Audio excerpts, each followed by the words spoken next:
Hello and welcome to CMC. You all are a very orderly group. I didn't have to say that more than once. I'm Mindy Wright, a member of CMC's Board of Trustees and Senior Outreach Coordinator at Ohio State. It's really good to see you all here today. Today, the Columbus Metropolitan Club presents Sanctuary, a personal immigration story. For generations, the United States has been a beacon of hope and prosperity for those seeking refuge and a better way of life. From the earliest settlers to current political refugees, we are an immigration nation.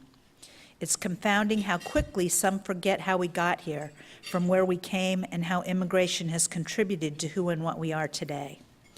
Today, we'll explore the saga of one family and hopefully learn more about why and how our nation is reacting so strongly to these issues. So won't you please help me welcome Pastor, Columbus Mennonite Church, Joel Miller, human rights activist Ruben Castillo Herrera, attorney, former executive director, Ohio Commission on Hispanic and Latino Affairs, Joseph Moss, and our host, journalist for the Ohio Public Radio, Joe Ingles. Go ahead, Joe, I give the podium to you.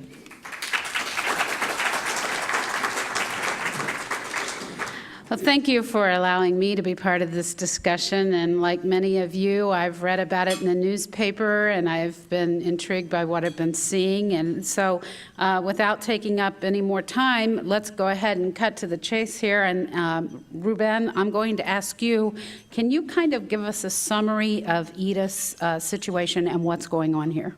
Sure. First of all, I want you to say her name. Say that, Edith. Edith. Espinal. Espinal. Edith Espinal. Edith Espinal. I want to start there because we're talking about, first of all, a friend of mine, but we're talking about a mother, we're talking about a daughter, we're talking about a person who has children, a spouse, and a community member of Columbus, Ohio, long time. And so through all this, I want to make sure that we always remember we're talking about people here. And it's about sanctuary, but we're talking about a person with a name, Edith Espinal. We're talking about a person with a story, and we're talking about a person who has a life here in Columbus. So may that always be the central part of what we're talking about. But just real quick, I've been working on I don't know, what do we call it? Immigration justice, immigration reform. I think it's just working for the basic human justice of all people, right? And that's kind of what we've been doing through Central Ohio Worker Center, through other entities as well. But Edith specifically came to our attention probably maybe a little over 4 years ago when she was coming over back to the United States from Mexico with her son Brandao. On a rather high-profile case, and there were other people, Dream 30, or maybe it was a Dream 34, that there was 34 people that came over, Mexican, that came over seeking asylum. And there were 3 from Columbus, actually. And Brandao, her son, and Edith, and a third person, Cesar, who unfortunately he wasn't able to come back. So we organized to be able to bring them home. That was our hashtag. And so we worked very hard at that time to bring them home. And we with the national organizers down in the border, were able to make that happen. And I remember very specifically picking them up at now it's a John Glenn Airport, International Airport. And so 4 years ago, she re-entered as a citizen or a resident here in this city. And since then, she was given a case of asylum. So she was let in to seek asylum. And so as the case kind of went on her specifically, she got to the point to where in the Cincinnati or the Cleveland Immigration Court, it was denied, and it was appealed to the Sixth Circuit Court, and it was denied there, her asylum case as well. And so in the process, the check-ins, let's say pre-January 2017, if you will, it was a little bit different. It was difficult, but it was different, right? And so we had a little bit more of a relief in the sense that we could buy time a little bit easier, arguably. It was a different argument. But since this year, and I'll just say it, since Trump has become president, there's no sense in beating around. It's become much more difficult. And so she's had to check in the ICE and more regularly. It would start off monthly, then weekly, and then they started doing visits at their home, right? And that's crazy that happened. And so we knew that possibly it may end up in some kind of a deportation order. That was our biggest fear, all of us, I think. And that actually happened in August, and that's when, well, it happened at the same time where Edith went to a check-in. She's always complied and done what people say, you should do what you're supposed to do. She always has, right? And that does not always give you the results you want. And in that particular day, there was an ankle bracelet that was put on her, a monitor, which she's still wearing, and also she was given a deportation order. And when she came to our attention right afterwards, she met with us at my home, actually, and she herself looked at the option of sanctuary. And so that's when we had already started doing training on sanctuary to churches, and we were preparing the community and the faith community for that possibility. We didn't have a church at that moment, but sometimes a sense of urgency moves things faster. And so that's exactly what happened. And then, Joel, that's where you come in, Exactly, because yeah. you have the church that took her in, right? Exactly. Yeah, and I want to describe a scene to introduce our role. So in this scene, there's Latin music playing, and it's coming out of a cell phone. And this cell phone, the music's kind of muffled because the cell phone is strapped to the ankle of a woman who is sitting with her family on the front pew of a church she's never been in before. And this happened in our church. It was a Wednesday, and it was the second congregational meeting that we had. We had one Sunday, then we had one Wednesday, and we had learned that Edith was seeking sanctuary the Thursday before that. So this all happened within a span of a week. And we were deciding whether we could be a sanctuary congregation, which would involve Edith living in our building. And Edith is basically a friend of a friend because of our connection with the immigrant advocate community here. And a week and a half before that, before we even knew about this, we had a 55-year anniversary. We missed our 50-year anniversary, so we made a big deal out of our 55-year anniversary. So you can always, if you miss something, you can always make it up later. And this is 2 days before we found out about Edith. And during that time, you tell stories about what the congregation has done. And one of the stories was that the congregation being involved in the sanctuary movement in the 1980s, which for us did not involve hosting someone, but just advocating for a Salvadoran woman who was moving to Columbus.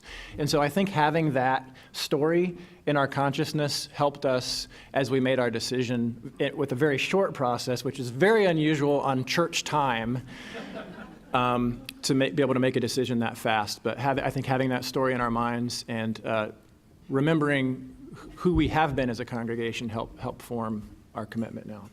So she's living in the church right now, and she's pretty much, has she exhausted all of her legal appeals, Joe?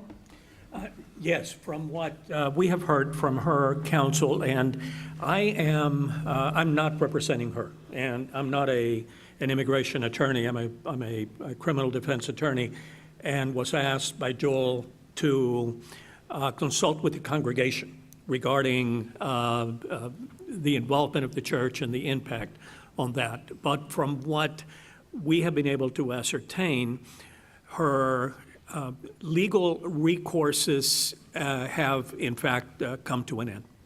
And they asked her, that is Immigration and Customs Enforcement, asked her to purchase her own ticket for her own deportation. And then there was a drama here at the end as to whether she would present herself, not present herself, and so on. So the choice, she made the choice to come into our congregation. I attend Columbus Mennonite as well. And for us to meet this challenge together. So that is the background, at least as far as the legalities are concerned. However, let me pause here a moment. I don't know if we have any immigration attorneys in the audience today, but my experience with immigration law is that it's a fluid concept. It is not like my criminal cases where things are pretty much black and white, but that orders can be stayed, can be revisited, cases can be reopened based on a number of things, including ineffective assistance and other things. So the end is not always the end, Joe. And the other thing that's important in that process is the community organizing around that, right? And so one thing that Edith decided, she decided she was going to go into sanctuary, and she also decided that we would go public with this. And so there's a legal aspect, and then there's an organizing aspect that hopefully, in all best situation, work together are in communication. But the pressure that we apply, we've showed up, even before this became a high-profile case, we were showing up at Edith's ICE check-ins. We wanted ICE to know that there's people in the community that are concerned that will go there at 9 in the morning on a work day and show up. And so that kind of pressure that it can have some effect on exactly what Joe was saying. In fact, in some cases, that's all we have, right? Because we know one thing, ICE wants to deport people, without a fact. And so our job and what we do is show up and push ICE, defy, don't comply, and those kind of things, push, in a nonviolent way, of course. And so that community pressure is important, and it's growing as well. And the public nature of this ties to the punchline of my story that I forgot to tell, which is the reason why this thing was strapped to Edith's ankle. She has a GPS. One could call it a bracelet, but it's more of a shackle, a GPS ankle monitor on. And we don't know whether it is, whether there's a microphone on it. And so when we were talking about sanctuary as a congregation and she was in our church, this was if ICE was listening, this is what they were hearing. But it's not a secret. We're not hiding Edith. And of course, telling her story now, it's a very public story. But that monitor is part of the way that the border has moved around her body and is part of the reality of not just her life, but others in her similar situation. I would like to follow up on something that Ruben mentioned actually already twice today, and that is the predicate, the reason why we're having to deal with these cases, unlike with the previous administration. Let's not forget that when Donald Trump came down that golden escalator in his building, the first thing that he mentioned was the criminality of the undocumented immigrant community, that Mexican immigrants were criminals, drug dealers, and rapists, something that he has never walked back. When Jeff Sessions was appointed Attorney General, he said he was going to work with Immigration and Customs Enforcement and Homeland Security to ensure that the worst of the worst would be targeted for deportation first. But in fact, what has happened is that they have gone after immigrations and customs. Actually, I want to be very clear. Immigration and Customs Enforcement has gone after low-hanging fruit. They've gone after people that, as Ruben said, presented themselves to immigration authorities asking for protection and seeking asylum in the United States. And we are and I know that Ruben and Joel join me in our concern that perhaps the DACA, the Deferred Action for Childhood Arrivals, young people may be next in line. So that instead of going after the worst and the worst, because you know what, maybe there isn't such a thing, they go after who they can find. And that is what is going on. Statistics show, according to a study conducted by Austin Coker, also a member of our congregation who just got his PhD on this topic, the city of Columbus leads the nation in deportations based on nothing. In other words, based on no criminality, first in the nation. And let me just point out, because I don't want to, I want to emphasize, and I don't want to necessarily take away from Edith, where we started with her name, but that very system of deportation was set up by the previous president. And so what we've seen this president do is actually activate it to a different level. So the enemy, if you will, has always been there. And the primary, I said earlier, the primary motive of ICE has always been to deport people, at least in more recent history. So we've been trying to stop deportations for the last 8 years. And so those records in Franklin County are also from the last 8 years as well. And so it just didn't start. It's just a whole different level.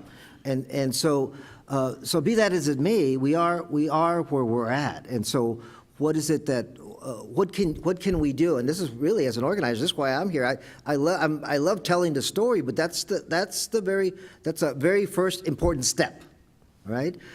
There's some things that I would like to talk about later on. Is what is it that we can do to be able to move this for justice for Edith? And it's like a concentric circle, right? There's layers of justice for not only for Edith, but other people in Central Ohio or other people in Ohio in this country. And how does that tie into the criminalization of black and brown people, period, right? There's even that. But focusing back on Edith, I think that there's some very important things that we can do right here and right now. And that's where I kind of wanted to take the discussion. What happens next in this scenario? Are we going to see ICE coming into the church and trying to get Edith? Are we going to see ICE going after those who are aiding her and helping her?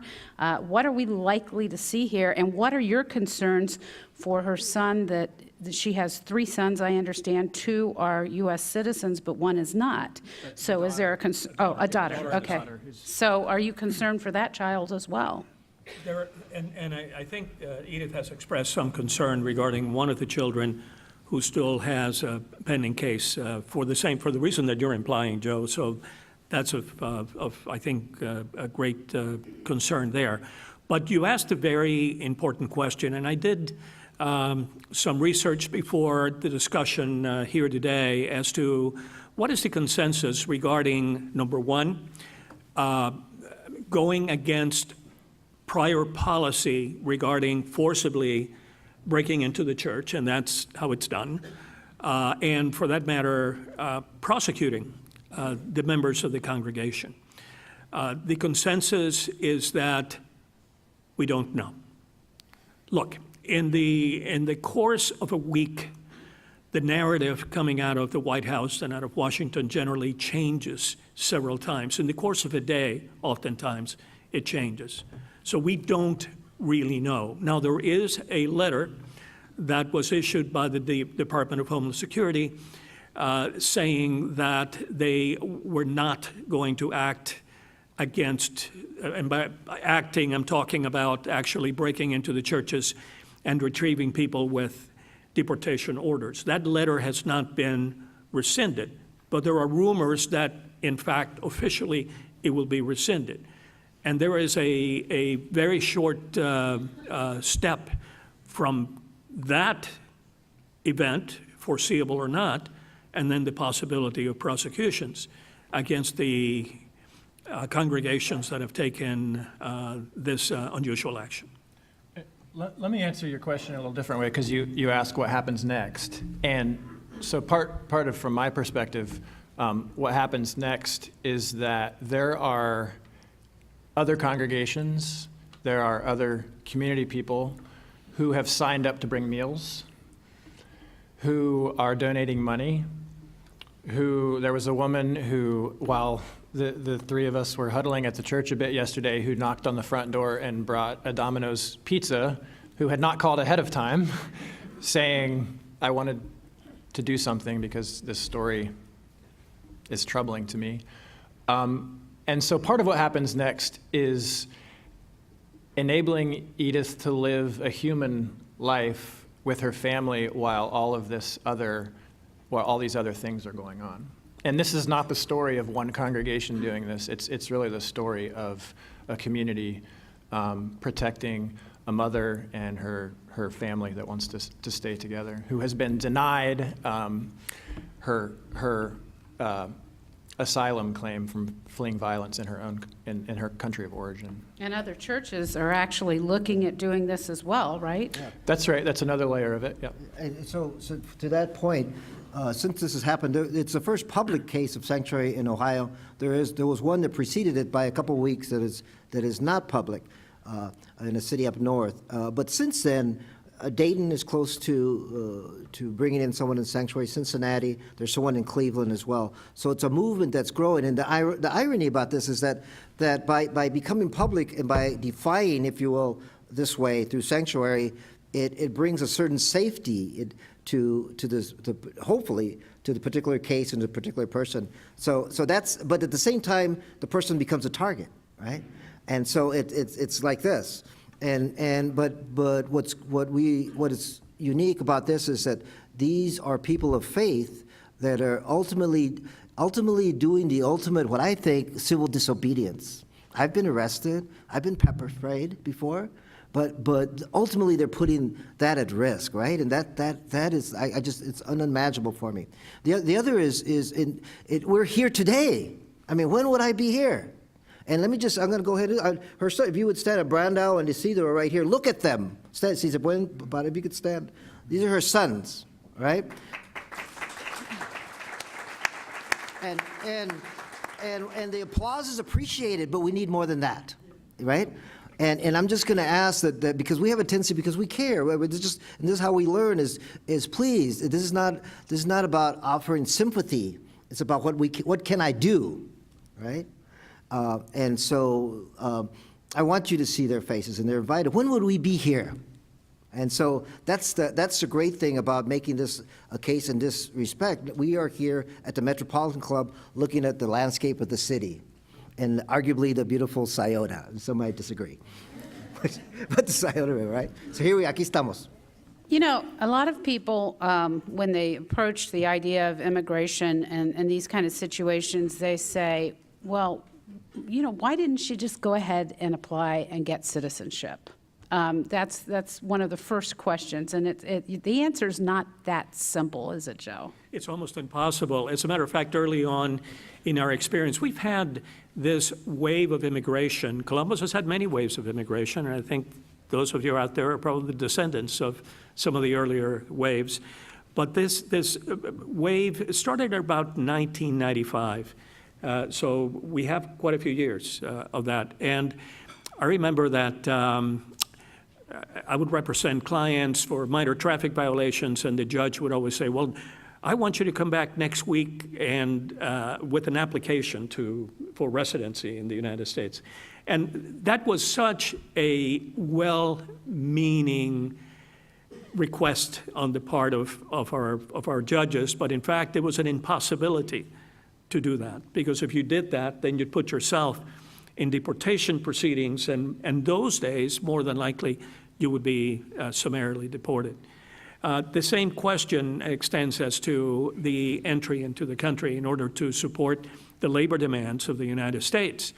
The last time that I looked at the quota for individuals from Mexico, which represents the larger percentage of our undocumented population here in Columbus, was about 50,000 for the entire United States. But the labor demands were about 1 million a year. So that there was a disconnect, and also the reunification of families, let's not forget. So that presented a problem. It's not that the community is undocumented.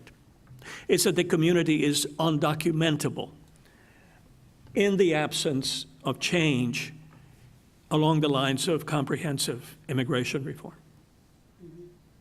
And so what kind of situation does that cause? You know, you've got a lot of people, like you said, that you consider low-hanging fruit that may be in this situation. Are we going to see a lot of people taking sanctuary in churches, and are we going to, how fast do you think this is going to come about? I mean, is it fast and furious now? I don't know. Here's what I have experienced just in the last month is that there's a growing conversation in the faith community to be willing to accept, to provide space, and to be supportive in this way. So, I mean, speaking from faith community, I see a growing capacity for sanctuary, and just in the last couple of days have talked to a pastor friend in Madison, Wisconsin, whose congregation is preparing for that, in Chapel Hill, North Carolina, whose congregation is preparing for that. Yeah, the other thing is In a way, I think sanctuary is an attempt of well-intentioned people to do something. And so I think that's worth something, right? That's worth a lot. But the other is, in Ramona Reyes, we had this conversation here right as we're coming in, is what does the community want? What do they want, right? And so I think that the community needs to understand, first of all, that it's an option. I think in general, because it's a relatively new option. And so I think that if we get too far ahead of where the community's at, then we have to be careful. It always has to be an option of well-intentioned people, right? Privileged people. But the community needs to see it as a viable option, not be threatened by it, and there's things that we have to work on what does that mean, because we don't live in fear, most of us. We don't know what that's like, most of us. Maybe differently we might, but not like that. And so it's important. That's kind of where we're in the whole aspect of any kind of organizing. You don't organize for people. You with people, right? And however well-intentioned or smart or academic you may be, always it has to be with the people. And so that's kind of what we're learning. I feel here in Columbus specifically, that gap has the potential to kind of come together a little bit more once we understand what it is. This is the first time we've done it here, and really in the state as a public case, right? And so we're learning as we go. And but I think that back to kind of Edith again is she has felt that she wants to be with her family and not be deported, and she feels this is the best way that she's going to get what she wants. And I believe that as well. And obviously the Columbus Mennonite Church believes that as well, and many people do. But I can imagine that it's got to be really difficult for Edith to be in a church. She can't leave to go to the grocery. She can't leave to go walk around the block. She can't go anywhere, interact, be in the community in any way. How's that playing out with her, even though she's, with her family a lot? How's it playing out not being able to go out and function as she has been? Right, it's basically house arrest. It's not a pleasant form of existence. She has not been in the church very long. She came in for a couple days over the past Labor Day, and then because of an extension that she got legally, she went back home, and then now has been in since Monday evening. So, I mean, how do you maintain your mental health when you're in a building? It's one of the unknowns, but her being able to see her family is what she has chosen to be most important for her right now. This is what she Joe, said. I wanted to add, I wanted to actually respond to something that you said, Ruben, because I agree with Ruben. I think it's absolutely critical to see these cases from a personal standpoint, that we're talking about Edith Espinal, a human being. But there's another layer to this, and that is that the current immigration policies are in fact not just deporting individuals. When you deport a head of family, you're breaking up a family, and in the vast majority of these cases, if I were to use my clients as a sampling of the community, I would say in 90% of the cases, you're talking about American families. You're talking about families where, as in this case, we have 2 children who are American citizens. What are you supposed to do with that? And by the way, we have met that in our history twice. One first time in 1931, where American citizens were actually deported as children with their families to Mexico, and again during the sadly named Operation Wetback in 1956. And in both of those instances, we had this kind of an experience of the breaking up of American family. And this may happen, but it's not going to be happening without pushback. And I would implore you to remember these stories and push back against the narrative that these are criminals. These are American families that are being broken apart by immigration policies that special interests have refused to consider for many, many years and are still blocked. Ruben, did you have something you wanted to I was just ask? going to say, what I've heard Edith say in interviews in the past week when asked that very question is she said, and to me it's like, wow, it just, I don't know. She said something like, she said consistently a few times, I was living that life with that ankle bracelet in my home, right? And knowing that any time that they could probably come in if they wanted to, because I have a deportation order. And so while I'm not at home, at the very least, I'm not far away from my family where I can't see them at all. At the very least, I'm in a place where my children can come and my family can come. And I get emotional because that's how we as a people, everyone, but specifically us, Latinos, Hispanics, that's how we've survived. That's how we came. I mean, that's the history of our country.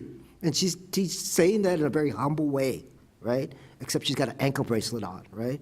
And so for her to be able to say, like, yeah, I haven't heard her say at all yet, like, yeah, it's like boring here, or what is that, right? Or she's, I read. I've been reading. I've been doing some, and so to me, that's the power, if you will, of the sanctuary movement. And the other thing is that the sanctuary, what we realize is that sanctuary, we're creating sanctuary here. This is the sanctuary movement. The church is just where we're housing the person, right? And so the sanctuary movement is more than just a place, a physical place for people. It's creating a real opportunity city, if you will, or a real sanctuary city, if you will. That's what we want. That's what we're fighting for. Okay, I want everyone in the audience to know that in a few minutes, we're going to go to audience questions. So if you have a question you'd like to ask, don't be shy. The microphone is over there. Go over there and stand, and I will call on you and take your questions. And while you're doing that, though, I want to ask a question of you folks. So we've got this situation. Is there anything... You're talking about putting public pressure for change, but is there anything that the state, that local government can do that can in any way help the situation, in your opinion? I think, in my opinion, as far as Edith's case, visibility and moral support is extraordinarily important. But as far as from a legal and effective legal strategy, there isn't really anything that can be done. We have always been saying, and it is true, that the immigration issue is the exclusive purview of the federal government. Remember, that was the litigation, the Supreme Court case in the United States versus Arizona, where Arizona was trying to advance immigration, draconian immigration measures against their own population. And the Obama administration challenged that successfully. So, okay, but this is what the other side of it looks like. So I don't think that there's anything that can be done. And I think, did you want to add something to that? Let me add to it, because surely with, I don't know, 40, 50 people that are in here, the strategy now has moved from organizing around outside ICE to keep her home to reaching out to Senator Portman, Senator Brown, Governor Kasich, Representative Teaberry, Representative Beatty, Representative Stivers, those people that are from this area. And so I have to believe that somebody here has a connection to Senator Portman. We don't, I mean, we've been reached out by lots of groups, but we have to reach out to Senator Portman. We have to have him make a call to the Director of Department of Human Services, or to Homeland Security, excuse me, or to the President. Or someone has to know someone that's connected, has the ear of Governor Kasich, who's now making these statements that this is an immigrant welcoming Ohio, that DACA students, well, that's great. But let's move on that, and we could start off by visiting Edith, right? She's not going anywhere. We'll go on his schedule or their schedule, right? And so inviting them to see Edith and having them make those calls, because that's where we're at. That's what has to be done. And please, I'll be here as long as I have. If you have any connection or any way to do that, I'm all ears. Now I want to move on that. We want to move on that. So we can lobby. Well, it's the CMC's tradition to take audience questions. So I see we have some folks back there who are interested in doing that, asking a question. So please step up and say your name and ask your question. And I would also say, in consideration of everyone, please stick to your question rather than making long editorial kind of comments. So, okay, first question, please. Marion Harris, and I will say thank you so much for what you are all doing for Edith. My question is this: we have the church acting as a sanctuary where theoretically ICE is not going to come and break down the doors. What about sanctuary cities and the state of California? Governor Brown has just declared California as a sanctuary state. What's the legal standing for that? Does that mean someone living in California, if Edith was in California? I mean, I just wanted some clarification if you could. Right. The term, while it's the same word, in fact, it's something that is applied differently. When you're talking about a sanctuary city or a sanctuary state, in effect, it's a decision made by the authorities in that state or that city that they're not going to act in the place of immigration agents. They're going to secure the safety of the community. They are going to make sure that everybody is well served, but at the same time, they're not going to pick up the phone every time that either law enforcement or a social service agency or a governmental agency comes across an individual. And that is what you're receiving the pushback, while you're seeing the pushback on the part of the Department of Justice. But that's all that it means. It doesn't mean that they can prevent federal authorities acting within that given state from going and grabbing somebody. And I don't think this has been brought up yet, but the reason, one of the reasons the church or a faith congregation is a unique space anywhere in the country is that there was a 2011 internal ICE policy. The key phrase is sensitive locations, that ICE would not enter sensitive locations, and they were instructed, not to enter sensitive locations, which includes schools, hospitals, and churches. And so that what makes that's not a law, but it's a policy that's been followed to this point, and that is an added circle of protection at this point around churches. Doesn't mean that might change. Okay, next question, please.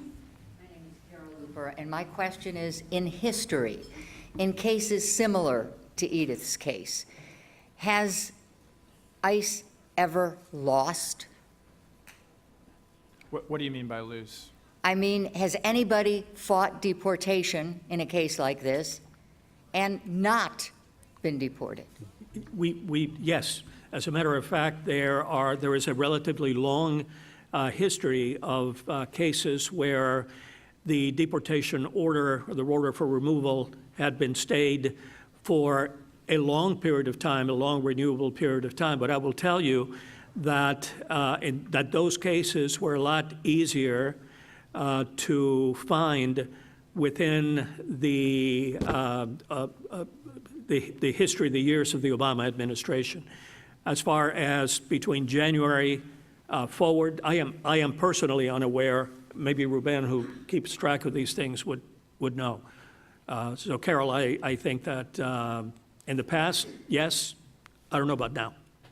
I think that the strategy has been really to delay and in hopes that something changes at the administrative capacity, at the top from the highest, right? And so we're constantly delaying. The strategy to a great part is to delay it and then work on specific cases. And we have stopped deportations many times before from that happening at that moment, right? And even we've been able to here locally get people out of the local detention centers, which are county jails. So it's those strategies of delaying.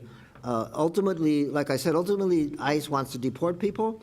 Ultimately, this country is not a welcoming country. So it's a bigger issue than just one particular case than your question, I think. And so how do we work on it from a multi-level but not lose sight of that one person that right now happens to be Edith Espinal? And just to clarify, I know this has been said in different ways, but Edith applied for asylum, safety from violence in her country of origin, Mexico. And so it is up to the whims of our immigration system to say, yes, our country is a place where you can receive asylum, or no, it is not a place you can receive asylum, we are now deporting you. And so just to make that clear, that there are whims of and personal discretion of judges, even though that discretion is now being almost exercised entirely as a no. Okay. Next question? I'm Laura Zimmerman, and I'm part of Columbus Mennonite Church, so you know that I support this. And maybe, Joel, you just answered part of my question. I have a cousin I recently I had a conversation with, this was in the paper, and he said, I'm not for this. This person came here illegally, and I have friends who are trying to get here legally and cannot. She was illegal. Now, I heard you say the word, Joe, I heard you say draconian, I heard you say undocumentable. I know I heard what you just said, Joel, but what does one say to one's cousin when he says she came here illegally? I run into that very, very frequently. It's difficult to try to identify each and every case without maybe taking over the floor for about an hour and a half. May I suggest that at least with respect to the cases that I normally work with, which are usually Mexican immigrants, that the history of the United States and Mexico is extraordinarily complicated, predicated on the basic concept that in many instances Mexicans are not entering the United States, but the United States entered Mexico. 1/3 of the landmass of the United States was at one time part of the territory of the Republic of Mexico. And you know what, and there may be some historians in the room, I can't think of any other land that was conquered during the imperial wars of the 19th century that have not been returned to the people, whether it be in Africa, in the Far East, or any place else. But I will defer to people who perhaps have studied this more adequately. So you've got that complicating layer to begin with, and superimposed to that is the attempt to reunify families. Ruben was born in the United States, but I know that he has family in Mexico. And the desire, you know, I don't know if in the introduction it was mentioned, but I'm a refugee. I didn't see half of my family after we left Cuba for the United States. And this type of separation is a human tragedy.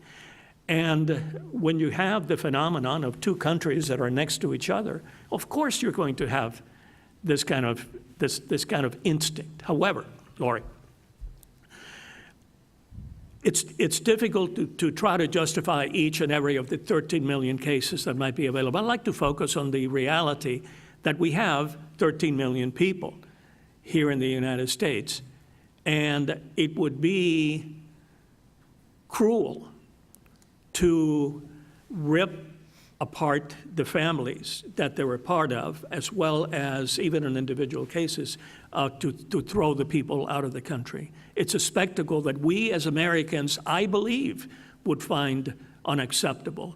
So I would focus, and I do focus, on the reality. Look, I'm not sure how it happened, but this is the reality right now. How do you expect to solve it?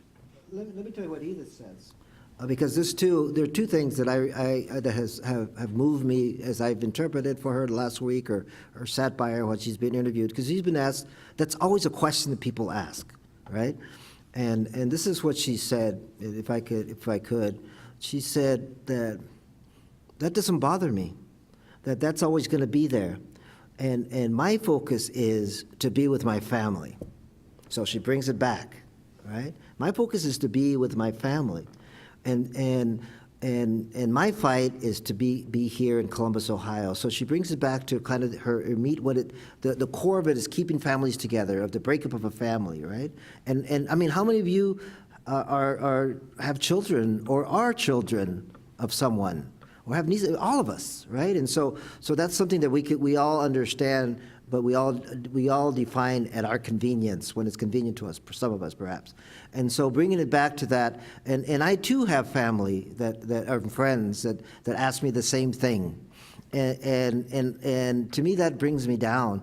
And so my focus and our focus and Eva's focus is let's focus on those people who say, we want you here, but don't do it in a way but do it in a meaningful way, right? So our focus again is those. If this is a welcoming city, the mayor of Boston said this when he declared a sanctuary city, and it was powerful. He did a public a press conference and said, "City Hall will be a safe space for you. City Hall is a sanctuary.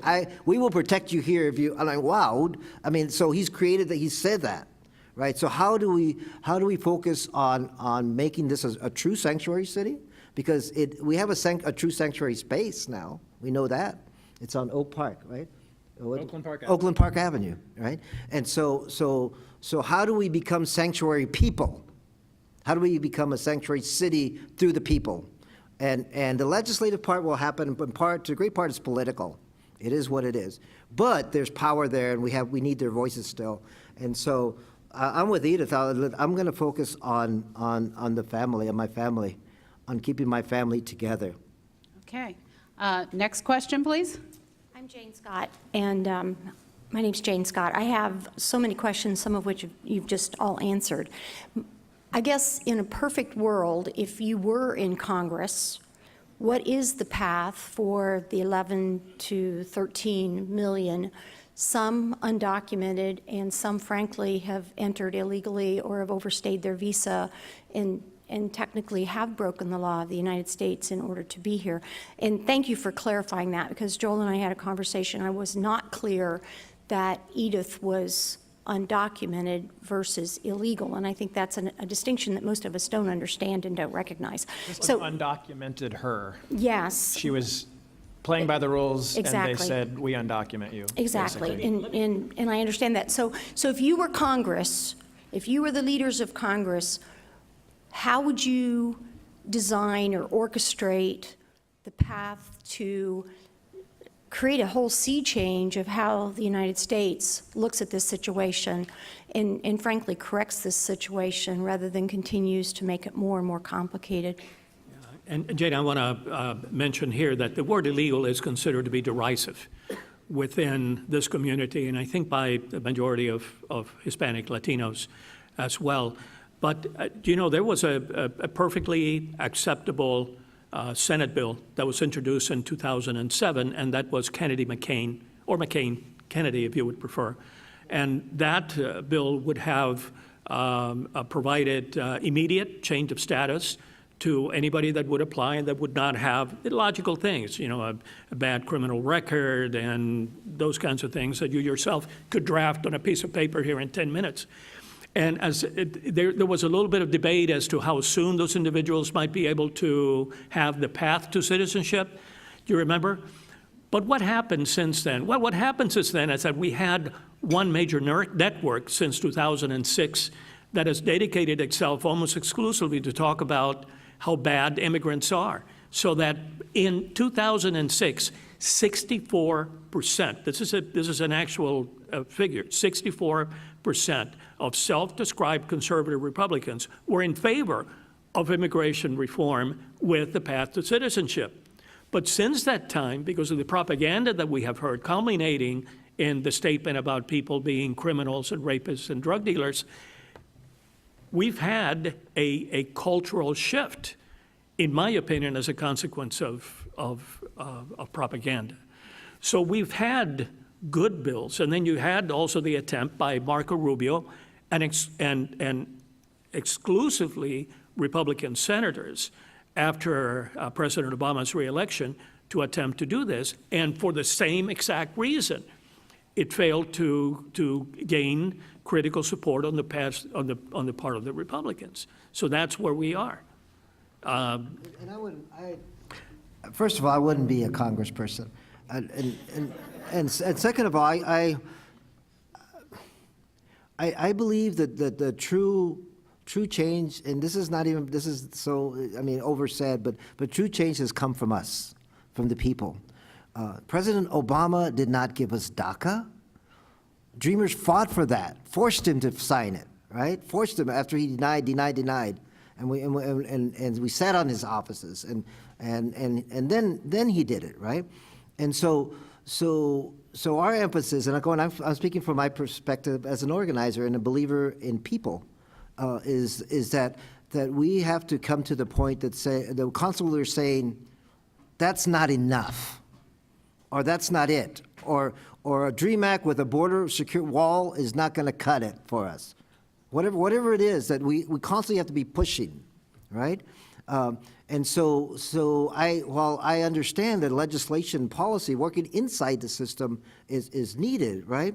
And maybe there's got to be drastic change there as well. So it's much more complex than just being a congressperson, because we know that reform is reform, constantly being reformed, right?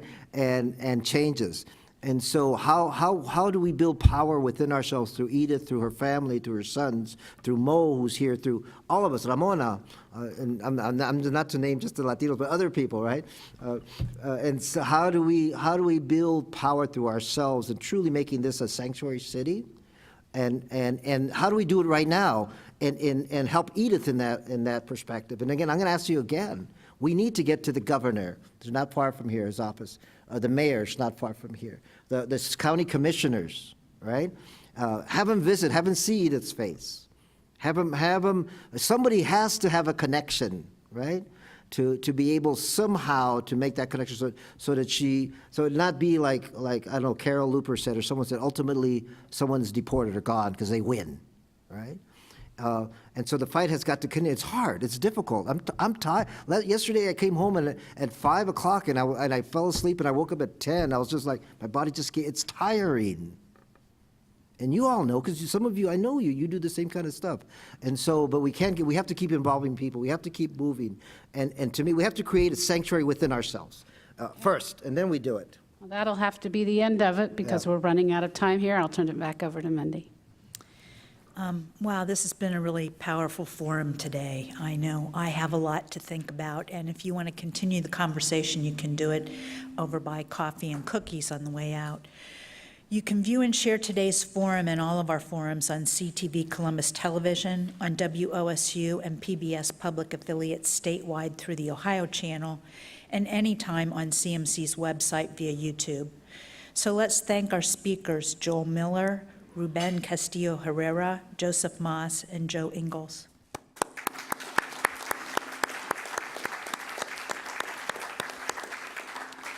And thanks to all of you for being here. We look forward to seeing you back soon.